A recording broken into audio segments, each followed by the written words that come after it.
I mean, it felt pretty smooth. I was able to break to end without really, I feel like, hitting the gas like how I know I can. Christian Coleman cruised to a 996.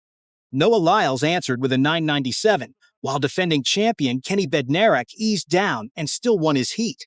Three of America's fastest men, one national title, and this was only the first round. Like we executed that, we healthy, and now put it on ice, get ready for tomorrow. But which one of them was truly holding back the most? Because after round one runner may have already sent the clearest warning. The 2026 Toyota USATF Outdoor Championships landed in New York City for the first time since 1991. Icahn Stadium sits on the exact ground where Jesse Owens once raced, and where Usain Bolt set his very first world record back in 2008.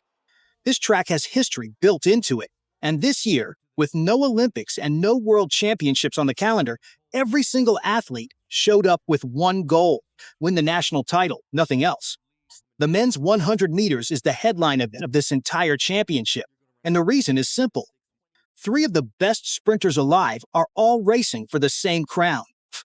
Christian Coleman is the 2019 world champion and once ran a personal best of 9.76 seconds, which still ranks him among the 6 fastest men to ever run this distance. Coleman spent years away from the top of the sport after missing a series of drug tests, a case that kept him out of the Tokyo Olympics entirely.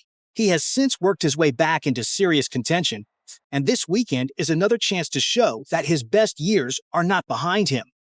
Noah Lyles is the reigning Olympic champion in this exact event, a title he won in Paris. And Kenny Bednarek is the man who beat everyone last year, running a personal best of 9.79 to win his very first national title in the 100 meters. These three do not just compete, they have history. Last year, Lyles skipped the 100 meters completely and focused only on the 200. Bednarek took full advantage of that opening and won his first ever national crown in the 100, running that lifetime best of 9.79. Then, later that same weekend, the two clashed again in the 200-meter final. Lyles won by 0.04 of a second, stared down Bednarek at the finish line, and Bednarek shoved him in response. Words were exchanged right there on the track in front of a packed stadium. The two later shook hands, but the tension never fully disappeared. Bednarek said the disagreement was resolved, but he also made it clear that every time they line up together, expect fireworks. That history makes this matchup even bigger, because this time, Lyles is actually entering the 100 meters instead of avoiding it. Here is a stat that shows just how wide open this event has become. Bednarek is now the man trying to defend that title. Lyles is trying to finally add a national 100-meter crown to his resume. And Coleman is trying to prove he still belongs at the very top. Now let's break down what actually happened in the opening round. Heat 1 belonged to Christian Coleman. He exploded out of the blocks the way he always does and crossed the line in 9.96 seconds. This was into a headwind, which makes the time even more impressive.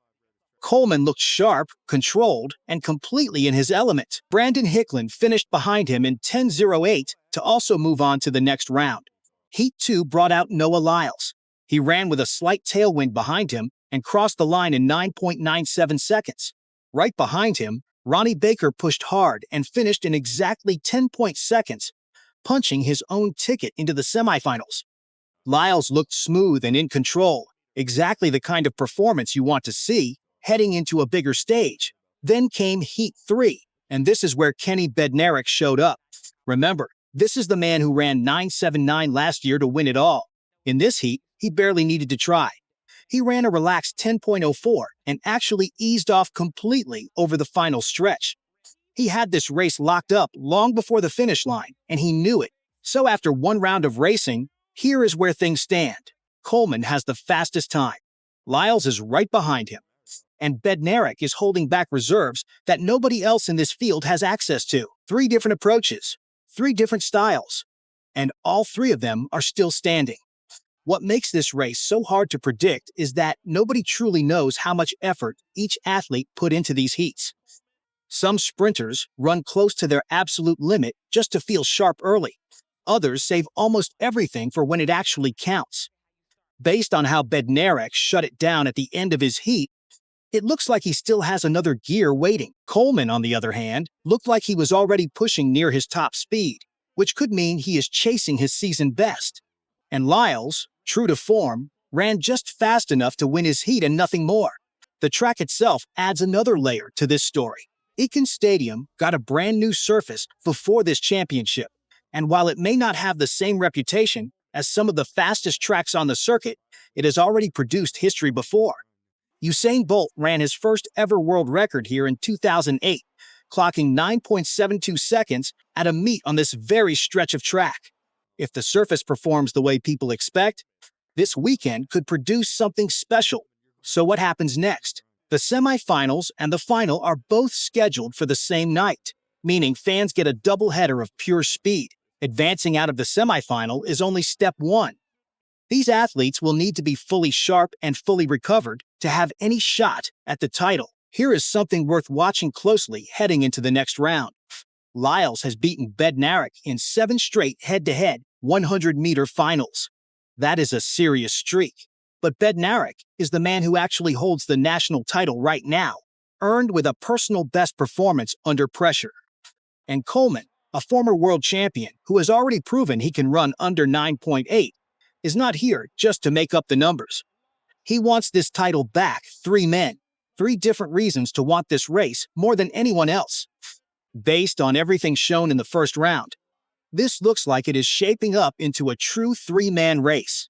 Nobody else in the field ran close enough to their times to be considered a serious threat. The bigger question now is simple. How fast will the winning time actually be? Considering the level of talent in this field and the history this exact stadium has already produced, a time under 9.8 seconds is not out of the question.